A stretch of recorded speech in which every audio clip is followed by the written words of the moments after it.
So now comes our favorite, our mathematical points.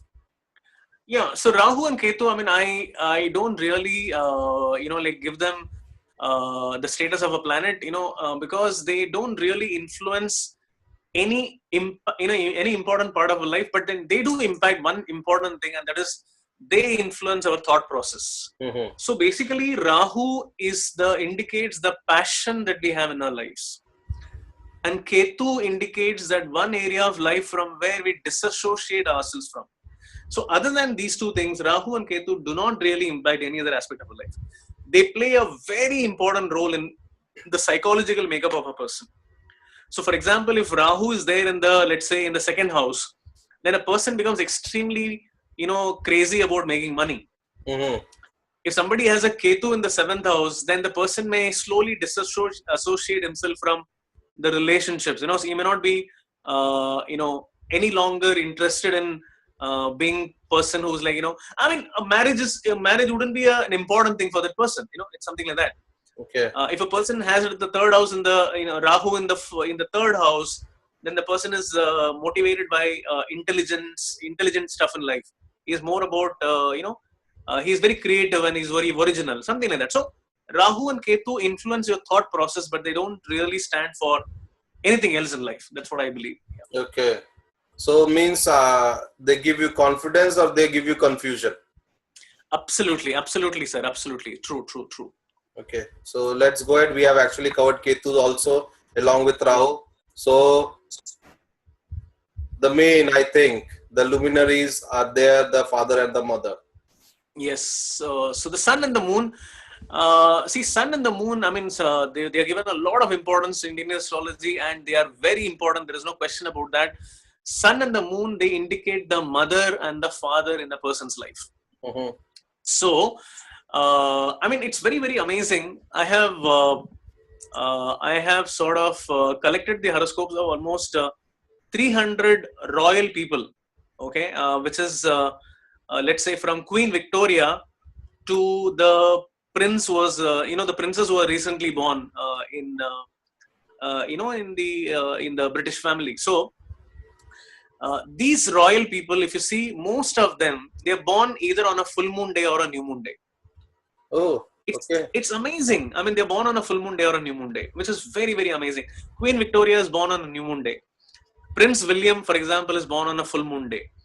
He has two children. The daughter is born on a full moon day. The son is born on a new moon day. His wife, his wife is whom he's married to, she's born on a full moon day. It's really amazing. I mean, there are some kings and queens who will become future kings and queens. The Queen of Monaco, the King of, Norway, and so many other kids who are there around the 15-year-old, 16-year-old. All of them, if you see, they're born on a full moon day or a new moon day. So the full moon and the new, I mean, it means that it indicates your parents. So you're born on a full moon day means what? Your parents are very well placed in life. Okay. So just to give an example, even Rahul Gandhi is born on a full moon day. Okay. So he's born in a family of riches. He's born with a silver spoon. Okay. I'm not discussing the other planets here, but just when you look at the sun and the moon, he's obviously born to a rich family. So the sun and moon don't necessarily indicate you, but they indicate your parents, your parentage, your lineage, where you come from. So that is indicated by the sun and moon. So your sun is weak means your father would have had troubles in life, challenges in life. Okay. If the moon is weak, then the mother would have had troubles in life. If you're born on an Amavasya day, then probably the parents, both of them, would have been through a lot of tough times in life. So it has got more to do with our parents than to us. That is what I feel is the the indication of sun and moon. And I think Mukesh Ambani and Anil Ambani also have this combination in their chart. Yeah, I think so. Yeah, that's true. I mean, at least, I mean, Mukesh, I know, of course, he has sun exalted. So that's the reason his father was a big man. Yeah. Correct. Yes, that's true. And the very important thing, we do not know, you have worked with NASA. You might ask them the question as why the first spaceship was called as Apollo, which went to the moon. Yeah. whereas Apollo stands for sun. Sun, yeah, absolutely. That's a very interesting question, Rohit. Okay. You're asking all interesting things. Yeah, amazing. You're making very interesting observations, actually. Yeah. So Thank you so much for making it more interesting. let's Yes. go ahead and check on the moon. Yeah. So the moon also we discussed, so we're looking at if the moon is weak, then the mother is weak, actually. It's like that. Mhm. Okay. Yeah. So does a afflicted moon shows that during the time of the birth there could have been issues or some problems that went ahead with the health of the mother or something happened? Probably then that, or it can also indicate that in the entirety of the life of the mother would have been through a lot of troubled times. Okay. That's what it indicates. Yeah. Yeah. Yeah. So we'll go ahead. Something interesting, the power hierarchy of planets. What exactly does this mean? Okay, now this is, I think, the most important slide in the entire conversation. So now, what do I? Now I've seen that. See, when I'm looking at charts, now if you look at, okay, now if you discuss so many personalities today, so we are looking at Mahatma Gandhi being the most important person that we discussed today. Yeah, and another two names that we took was like Amitabh Bachchan and Shah Rukh Khan, and also we talked about Rajnikant and Narendra Modi. So all of these people, if you see, they have planets which are very strongly placed. Now, the stronger the planet is in the power hierarchy, I mean, the planet which is placed in the higher hierarchy will be more influential than a person with a planet in the lower hierarchy. Okay, for example, just to give an example, if somebody has, let's say, a Jupiter and Venus exalted in this chart, and there is another person who has Uranus and Neptune exalted in the chart, obviously a person with the Uranus and Neptune exalted will be much more popular, richer, or well known, or whatever, in Mhm. life than somebody who's compared to a Saturn and Jupiter exalted. Oh, okay. Yeah, it's like that. So I give the least importance to the moon and the highest importance to Pluto. Mm-hmm. So Pluto has the highest, like it becomes exalted once in 300 years. So once in 300 years it gets exalted, and once in 300 years the Shah Rukh Khan is born. So he has it in the first house, and even a Rajnikant has it in the first house. Narendra Modi has it in the 11th house. So that makes them what they are. Okay, and if you look at an Amitabh Bachchan, he has planet X in deepest exaltation in the first house. Okay, so that is what makes him what he is. Okay, or and if you look at a Hrithik Roshan, he'll always be lesser than Shah Rukh Khan or Amitabh Bachchan, because he has only a planet Z exalted in his 10th house, in Mm-hmm. its own house in the 10th house. So he'll be lesser in the hierarchy. So you can actually slot people. So I mean, why Dhoni is the probably the most powerful captain ever, because he has Uranus in exaltation and also planet Y in exaltation. So which is very, very powerful. It is compared to all the other people. I mean, if you look at, for example, Saurav Ganguly, he has planet Z, okay, in its own house, and also planet Y in its own house. But Uranus in exaltation is a higher hierarchy than these two. So Correct. the more higher hierarchy planets a person has, the more successful he'll be. It's like that. Mm-hmm. And the other interesting point that is over here is you have given the lowest hierarchical strength to moon, but again you have given moon, the full moon and the new moon, it's up in the hierarchy. So it's only Absolutely. So just a moon will not give you a big result. But moon in Cancer or moon in Taurus can give you good result. But if the full moon and new moon is there, it becomes extremely brilliant. Okay, so all the great souls, I mean, they're all born on full moon days. So you'll see a lot of people, I mean, like they're all born on full moon day or a new moon day. and you have given the placeholder of 8. 8 is the major transformation, I think, the hidden place, the place of occult movement that goes to full moon and new moon, a major change. Yeah. That's a very interesting observation. Yeah, that was only incidental. Okay, but It got while connected somewhere. you're saying it, it makes it more interesting. Okay, let's go ahead and a beautiful chart, a South Indian and a North Indian. So it shows, I think, the exaltation, the ownership. Yes, correct. So it shows, for example, if you look at Cancer, you have Jupiter exalted there, and Chiron is in its own house. Okay. And if you look at Leo, then Pluto is in exaltation, and planet Z is in own house. Okay. So so all of them, and in some places, like for example, Libra. In Libra, planet Z also get exalted. Saturn also gets exalted.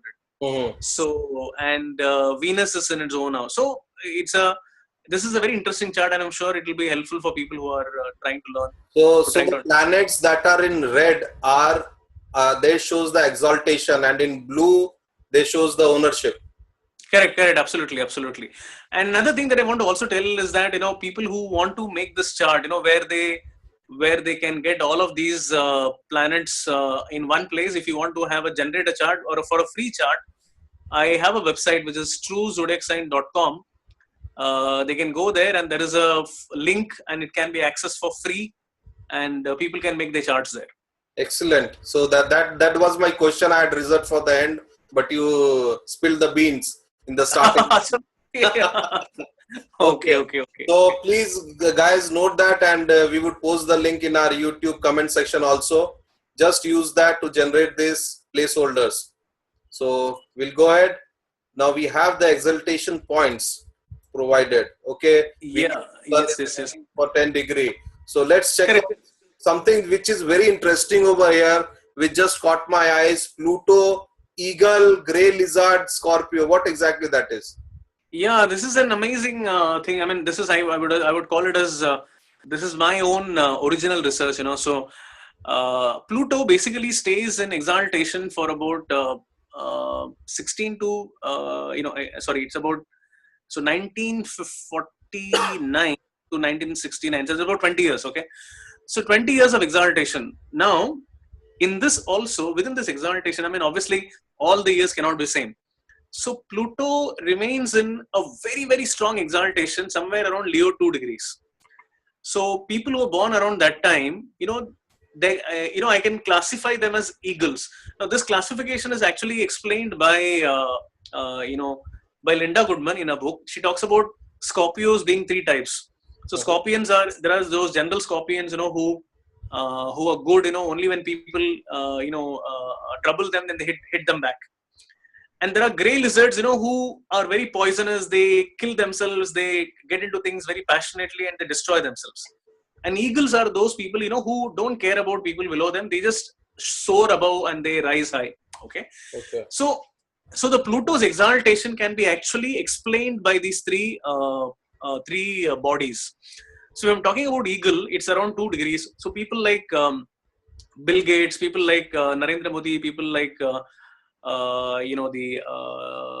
Steve Jobs, they're all born during this Leo in 2 degrees. So they all have this planet in a very strategic position, 11th house, 7th house, first house, whatever, and it makes them what they are.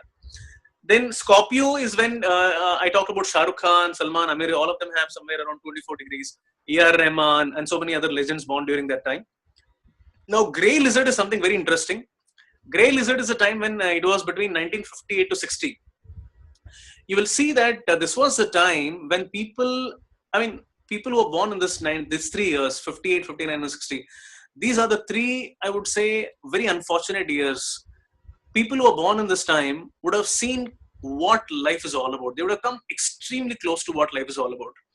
They would have seen certain times in life where they would have cried their heart out, and they would have seen the worst in life sometimes, especially 1959. So, I mean, I'm to give an example. Sanjay Dutt. Sanjay Dutt was the son of a big film actor. He had a great, he was born with a silver spoon, but he got into all sorts of troubles in life. I mean, he has been through the worst in life. He was a superstar, but he couldn't really enjoy his superstardom, And so it can be Kapil Dev, it can be even Anil Ambani, who had to go through extreme mental agony because of his own brother. And Kapil Dev cried before the television, proving his innocence, pleading for his innocence. And there are so many others who were born, like in this time, and they have all seen very, very tough times. So Grey Lizard is about that, where it is the karma has made them born in that time where they come close to what life is all about. The truth. Yeah, the truth. They face the ultimate truth. The Yama makes them face the ultimate truth in life. And those are very, very bitter moments. So people who are born in this time, when they have this planet in the wrong house, it's like it's really, really bad. Even I think and even all the worst people who have the worst criminals in the world are also born during this time. So if it is there in the wrong house, then it also creates people of the the negative traits of the highest order. Even that is also seen in that. Oh.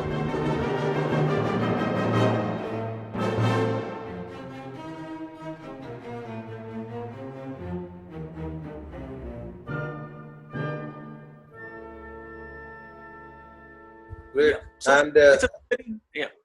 and it seems that Chiron is exalted in complete Sagittarius and Aries. Yeah, it's a very it's a very interesting phenomenon which I've seen is that all these four centaurs that you're talking about, Chiron, X, Y, and Z, they don't have just one exaltation point. They have more than one exaltation point. I mean, in the sense that they are extremely powerful. I wouldn't call it as an exaltation point per se, but it's like they are very powerful in more than one zodiac sign. For example, Chiron is in two, Sagittarius and Aries. Though Aries is the most powerful one, but even in Sagittarius, it shows some kind of a strength. And planet Z, it is exalted in Libra, but it also shows some kind of a very strong results in Pisces. Okay. And planet Y in Gemini, but it also shows something in Aries. So planet X, of course, it's in every zodiac sign except for Leo and Scorpio. And the highest is Aquarius. So in Aquarius, it's like completely deeply exalted in Aquarius. So these four bodies have more than one exaltation point. Most of them have two, and X has multiple. It's like that. Okay. Sounds interesting. Yeah, it's very, very interesting actually. I mean, the more I know about them, the more I see charts and the more I include these planets and see, I'm seeing much more results. So now it's like I'm compiling all of these analysis and research and putting into a book. And probably in a year maximum from now, the book should be available. Great. Looking forward to that. And let's go ahead in the PPT. Yes, sir. So we have some examples that will clear some doubts from our viewers' mind. Let's see what we have. The first chart is of the legend Amitabh Bachchan. Yeah. So I asked a question, in the beginning, we talked about the 8th house being the most powerful one. So we talk about why Amitabh Bachchan faced the accident. We talk about why Amitabh Bachchan, had to go through the hardship in life. Yeah, all those downfalls in life. But we don't know why Amitabh Bachchan is the Amitabh Bachchan, and that is because he has the planet X in deepest exaltation in the first house. So that is what makes him what he is. Okay. So this is the biggest change in his life. And also, if you see, there is a planet Y is also there in his 8th house. So the planet Y in the 8th house, okay, it is there in the 8th house, okay, and that is the one, okay, which actually makes him come back from the dead, and become a superstar once again.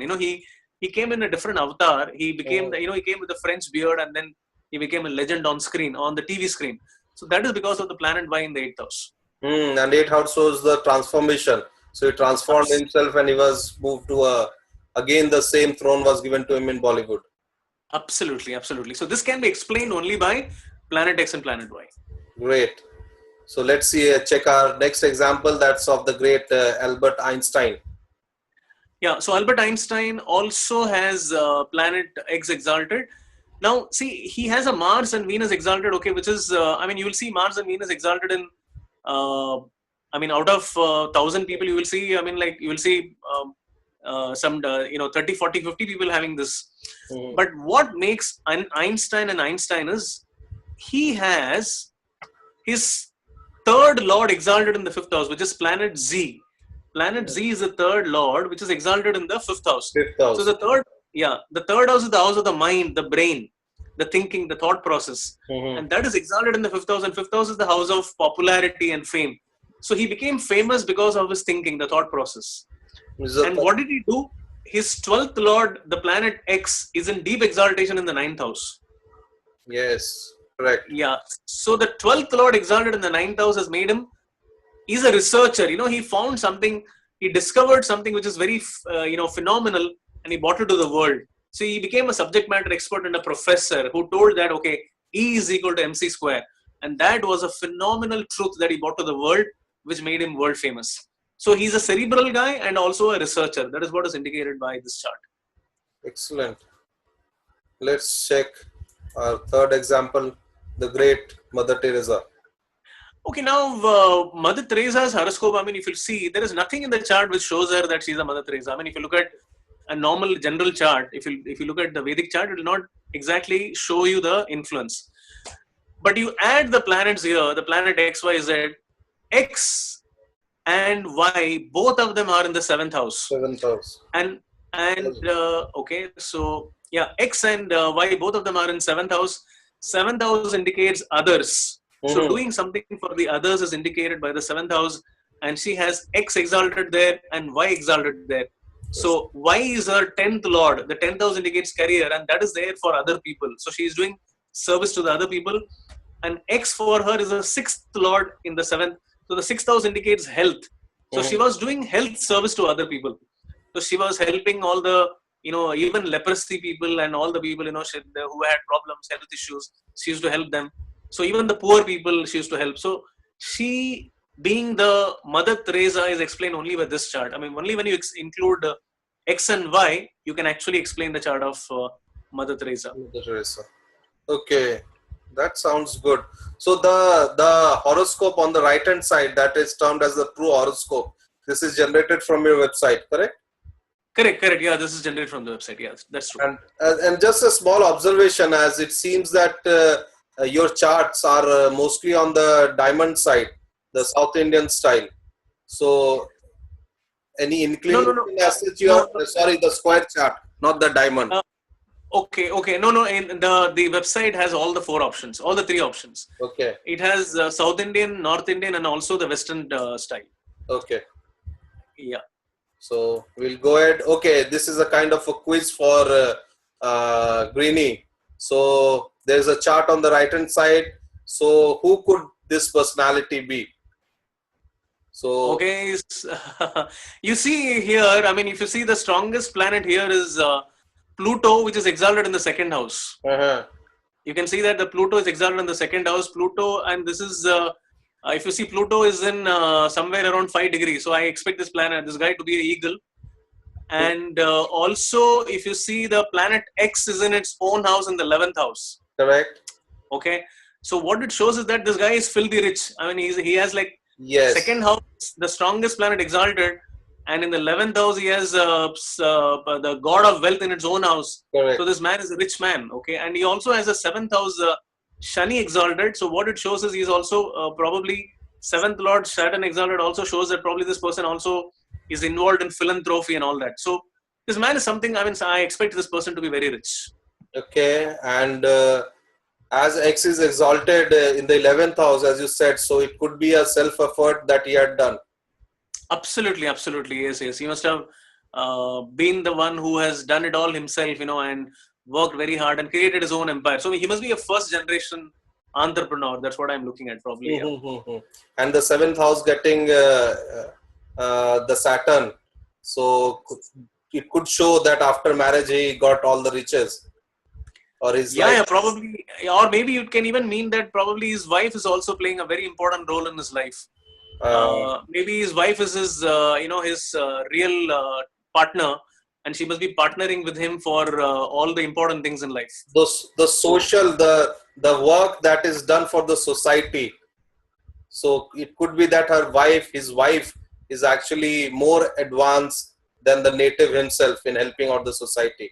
Absolutely. I mean, that's a very right observation that you're saying. Absolutely, Rohit, you're right in that. So let's decode. So this guy, it's none other than the man of windows. Yeah. He is the one, the gates, the man who opened the gates of the windows. Okay. Yeah, that's true. Yeah, it was a good analysis, and we were actually able to find out that he's a eagle, as you said. So flying high, leaving the dust at the ground, and no one is able to touch him till date. So let's see on the next. Okay, we have one more quiz for you, Greenie. who could this person be? Okay. Okay. So you see that this person has the deeply exalted X in the 8th house. 8th house. Okay, so I assume this guy is a sports person. Mm-hmm. Okay, and he has a very strong ascendant lord in the ascendant. Chiron is there in the ascendant, so which means he's a very strong guy. He's a very strong personality, and he has almost a new moon in the 7th house. Mm-hmm. So the 7th house new moon means he must be a world champion, something like that. Yeah. Okay. And then planet Y is there in the its own house. Y is in the 3rd house. 3rd house. So the 3rd house indicates the arms. So probably is a sports person who has something connected with the arms, the hands. Okay. And probably is a world champion. Okay. And also Mars in the 10th house indicates that he's a great fighter. Mm-hmm. So he could either be Bruce Lee. He could be Bruce Lee. He could be some martial arts champion, something like Bruce Lee is a possibility. Yes, or he can be any sports person who's got to do with the hands. Okay. Maybe a tennis star, or maybe a boxing person, something like that. I mean, something to do with the hands, maybe. Because Y is strong, X is strongly placed in the 8th house, and very strong 7th house indicates he is a world champion. So he must be a world champion. If he's a tennis star, then he must have won a lot of Grand Slams. If he's a boxing guy, then he must have won a lot of world championships, something like that. So, or he must be Bruce Lee, something. Okay, so let's try to see. Okay, Muhammad Ali. This is Muhammad Ali. Yeah. So okay. As truly read that he used his arms, and he's a great sports person and world known. So that was a great analysis that was done based on the outer planets. Let's see what we have in our next slide. Okay, I think we have one more. This should be the last one. So what do we have over here in this chart? Okay, so this is the strongest planet is there in the 7th house. That is planet X, which is in exaltation in the 7th house. And I'm seeing also an eagle. He's an eagle again. He has Pluto in exaltation in the 11th house. Mm-hmm. Okay, so what I'm seeing is looking at a guy who is who has a very strong political influence because of the exalted 7th house, the Lord in the 7th house, and he also has Pluto in the 11th house exalted. What it means is that probably he must have had his great successes in the 40 plus of life. So 40, 50s and 60s he must have had big successes. Mm-hmm. And politically a very strong person. Yeah. X is exalted the 7th house, so doing something for the society. Absolutely, doing something for the society. Yes, that's true. Okay. May is a politician for sure. I mean, that is a very clear cut indication here. Okay, let's see. Oh, this chart belongs to none other than Mr. Modi. Okay. Now I'll tell you what, Rohit. Have a look here. Look at his 7th lord. I mean, the planet X in the 7th house. Okay. Now, tell me which house it is the ruler of which house? Now, the E is still D for me currently. Okay. This is the planet X is actually in the 7th house of Aries. Okay. Right. If X is in Aries, then it is the ruler of which house? It's the ruler of Taurus, right? Taurus. So which means the next house. Which is 8th house, correct? Correct. Okay, so Narendra Modi has got 8th Lord exalted in the 7th house. Now tell me, what does the 8th house indicate? Transformation, changes. He will bring changes to the society. One more thing. 8th house, see, 2nd house indicates my money. 8th house indicates? Others' money. What did Narendra Modi do to other people's money? That's really good. That's seriously means we are still struggling outside the banks. Yes, so Mr. Modi did to other people's money because he had the 8th Lord exalted in the 7th house. 7th house. So on public, he bought in this other people's money thing, and he changed other people's money. That is because his 8th Lord is in 7th house. That's really interesting.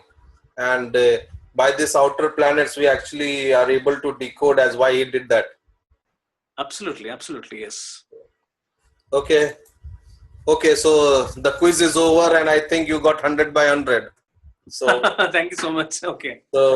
this being the that was a really great journey, that and it showed a great insight on the outer planets, which were actually till date hidden. People need not use it, or were not using it, or they were not aware of. The only thing that nowadays, if you go to the astrologer, the very first thing they do is get down into the dashas, they get down into the divisional charts. But I think if we all study the outer planets, it would be really helpful before we get into the divisional aspects and the dasha system. Absolutely, absolutely. See, whenever we don't have an answer to what is happening in a person's life or why something happened, then immediately we look into the Navamsha charts and the other charts. So before getting into the Navamsha charts, I feel that you need to look into the Uranus, Neptune, Pluto, and all the other outer planets, and then you'll get an answer. And I'm sure that you'll get an answer in those. So no need to go into the divisional charts. You're right. You rightly said, Rohit. So means our rishis, our sages actually gave us a pointer that there is something which can be used, or was that they have given something hidden that let the coming generation research on it? Absolutely. I mean, Parashar has very clearly said thousands of years ago. He has said that he has given indications. He knew that he could feel the influence of all these planets. So that's the reason he talked about upagrahas. Mm-hmm. He knew that he cannot see them with his physical eye, but he could see with his. He was so. Obviously the Rishi Munis were like much more powerful than us. So he could see in his eyes, but he cannot make the common man see them with their eyes. But he could see them. So he cannot explain probably the influence of those planets, and that's the reason he gave those. In the sign language, he gave it to us. He gave those words. He told Yama, Varuna, Vayu, okay, and Prajapati and Indra and Kuber, and he has told about all of them. He left it to us to probably do a research on them. Correct, and I think you are the first one to crack the shell. Oh, I would love to believe that, and I'm very happy to sort of start a trend, and I'll be very happy if many people actually join this, and if we can make it a big movement. Actually, it'll be great. Definitely. I think we would be calling you again and again over here in this channel. The demand would be high. Wow, that is great. That's very nice, Rohit. I hope so. Yeah. So just before we close, any suggestion that you would like to share, or any idea, any concept with our viewers as how they can start their studies, or for the beginners who are completely basic, who are very new to this subject, means how they should actually start their study in Jyotish, or start their study in the outer planet? Okay, if you need to start the study in the basics of astrology, then I think we have two great astrologers in India, Dr. K.N. Rao and Dr. B.V. Raman. And there are so many other astrologers. We can read their books and we can start off to understand the basics of how horoscope works, the houses, and and then know how the planets work. Then, of course, what you also need to do is you need to also start including the planets like Uranus, Neptune, and Pluto, and all the other external planets, which will give them even better analysis. And I feel that every student should be research oriented. Mm-hmm. So if you feel that you're not getting an answer through a planet, there is nothing which cannot be seen in the basic chart. You don't need to look into even the Navamsha chart. You look at the basic chart and you will be able to find the answer to every question. If you don't get an answer, that means there is something which you're missing. So try and find an answer to that missing question, and you will find an answer somewhere. So till you find an answer, don't leave it. I think means we should not go ahead leaving something unfinished. Absolutely, yeah. There must be something. If Aishwarya Rai is a film actor, it was because she won. She became a Miss World once. Mm-hmm. So if you cannot decipher why she became a Miss World from a chart, then you're missing something. Correct. Okay. And if the chart doesn't explain why she's an actor, then you're missing something. True. So if these two things are clearly seen, then everything else. She's married to Amitabh Bachchan's son. She's a